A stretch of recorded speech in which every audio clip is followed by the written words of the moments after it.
Halo semua. Sekarang ini Halloween dirayakan di banyak negara, termasuk di Arab Saudi.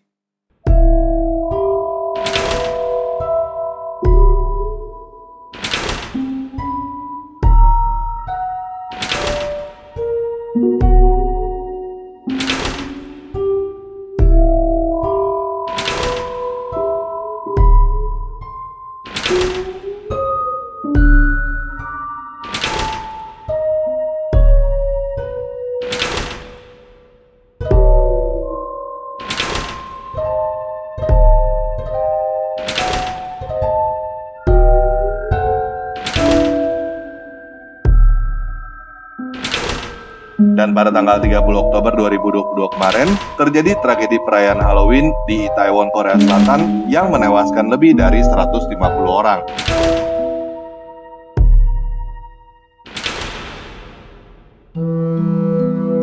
Nah, sebenarnya apa sih perayaan Halloween ini?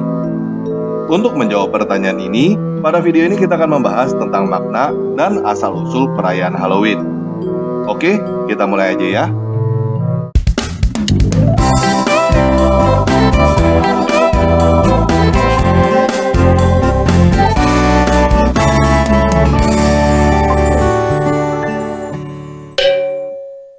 Nah, perayaan Halloween yang kebanyakan dari kita tahu sekarang adalah pesta kostum menyeramkan.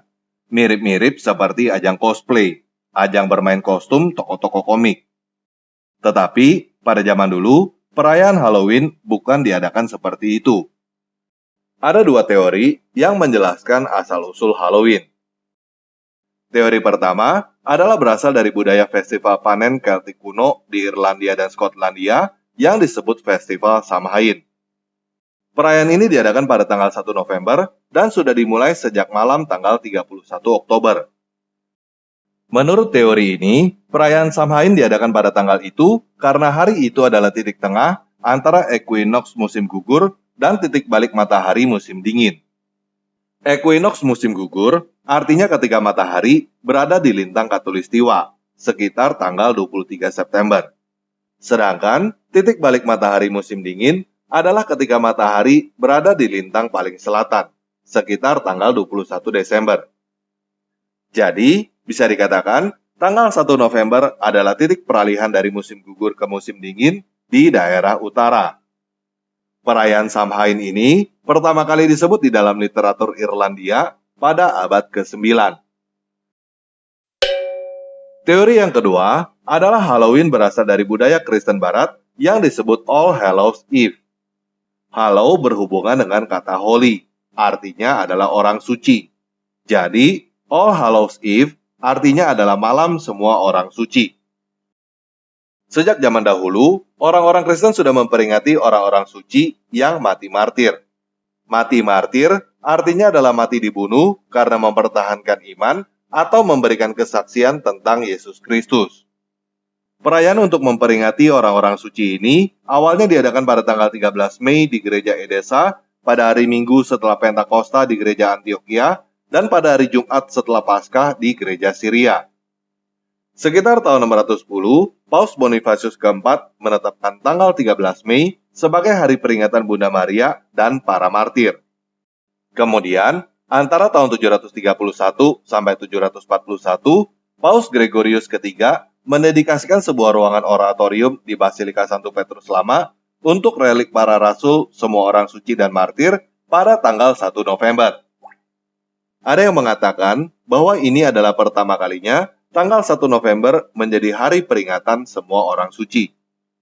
Naskah Martirologi Talak dan naskah Martirologi Engus menyatakan bahwa pada tahun 800-an, beberapa gereja di Irlandia, Inggris, dan Jerman sudah mengadakan peringatan semua orang suci pada tanggal 1 November. Pada tahun 835, tanggal 1 November menjadi hari perayaan resmi di seluruh kerajaan Frank melalui dekret Raja Louis yang Saleh atas perintah Paus Gregorius keempat dan dengan persetujuan semua uskup. Jadi, bukti sejarah menunjukkan bahwa perayaan semua orang suci pada tanggal 1 November sudah ada terlebih dahulu sebelum perayaan Samhain. Seorang cendekiawan yang hidup antara abad ke-12 sampai 13 bernama Sicard dari Cremona memberitahukan bahwa Paus Gregorius ke-7 yang menjadi paus antara tahun 1073 sampai 1085, meniadakan hari raya 13 Mei demi 1 November. Sehingga pada abad ke-12, peringatan tanggal 13 Mei dihapus dari buku-buku liturgi. Gereja-gereja timur tidak memperingati Halloween atau Hari Semua Orang Suci pada tanggal 1 November, karena mereka memperingati Minggu Semua Orang Suci yang diadakan pada hari Minggu setelah Pentakosta. Jadi, perayaan Halloween jelas mempunyai asal-usul dari gereja barat. Tetapi, perayaan yang dilakukan oleh gereja barat bukan pesta kostum menyeramkan seperti sekarang ini. Apa yang mereka lakukan sejak zaman dulu adalah berkumpul di gereja, melakukan ibadah, menyalakan lilin, membunyikan lonceng, dan menyanyikan lagu himne untuk memperingati orang-orang suci yang sudah meninggal.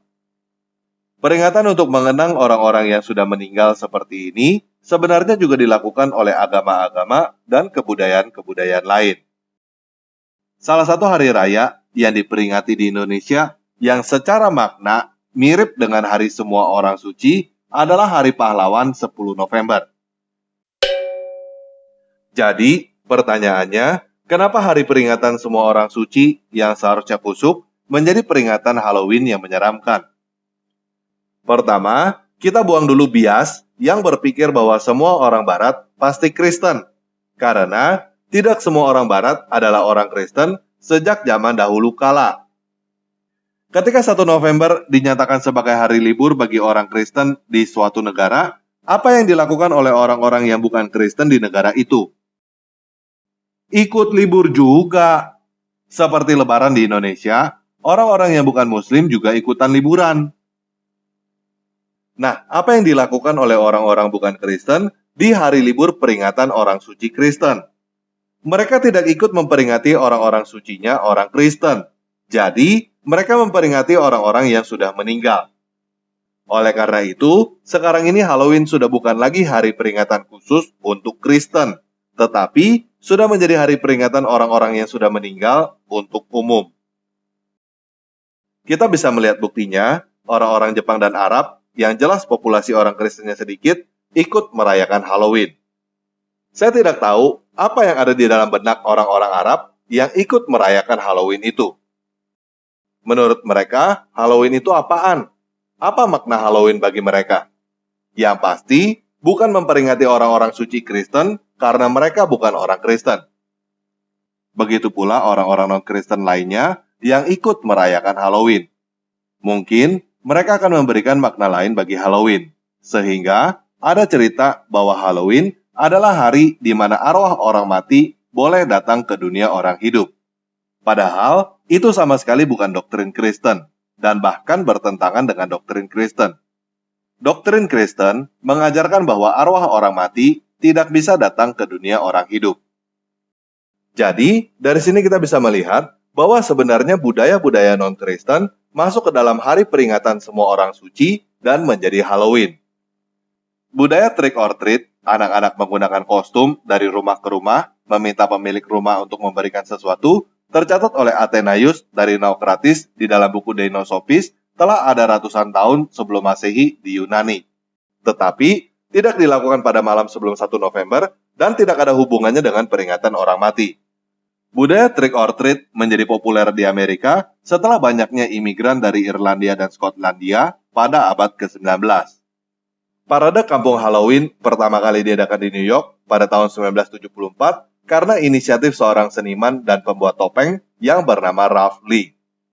Sekarang ini, ada yang berpendapat bahwa itu adalah budaya yang diselipkan oleh setan agar manusia memuja mereka. Tetapi, ada lagi yang berpendapat bahwa itu adalah upaya untuk mendidik anak-anak supaya tidak takut kepada setan. Nah, karena hari peringatan semua orang suci Kristen sekarang ini sudah menjadi lebih identik dengan pesta kostum menyeramkan Halloween, banyak gereja Protestan pada zaman modern sekarang ini tidak memperingati dan bahkan menentang Halloween. Mereka tidak melihat bahwa Halloween sebenarnya adalah hari untuk memperingati orang-orang suci, tetapi melihat Halloween adalah pesta kostum menyeramkan seperti pemujaan kepada setan. Ini cukup wajar karena terjadi perpecahan antara Katolik dan Protestan. Selain itu, Orang awam yang pertama kali melihat perayaan Halloween yang penuh dengan kostum setan menyeramkan, mungkin akan berpikir bahwa Halloween adalah hari para setan keluar dari kuburan. Jadi, sebenarnya Halloween adalah hari perayaan semua orang suci Kristen Barat yang diserap oleh orang-orang non-Kristen. Dan orang-orang yang tidak tahu mengira bahwa hari semua orang suci Kristen Barat berasal dari budaya pagan. Hal serupa juga terjadi pada Natal. Banyak orang yang mengira orang Kristen ikut-ikutan budaya pagan Sol Invictus. Tetapi, kenyataannya, peringatan hari kelahiran Yesus tanggal 25 Desember sudah ada terlebih dahulu daripada perayaan Sol Invictus. Pada zaman ini, orang-orang Kristen di Barat mengatakan Merry Christmas untuk memperingati hari kelahiran Yesus Kristus. Tetapi, orang-orang yang bukan Kristen di Barat sekarang ini mulai mengubah ucapan itu dengan Happy Seasons Greetings. Oke, sekian video kali ini. Selamat Hari Semua Orang Suci bagi teman-teman yang memperingatinya.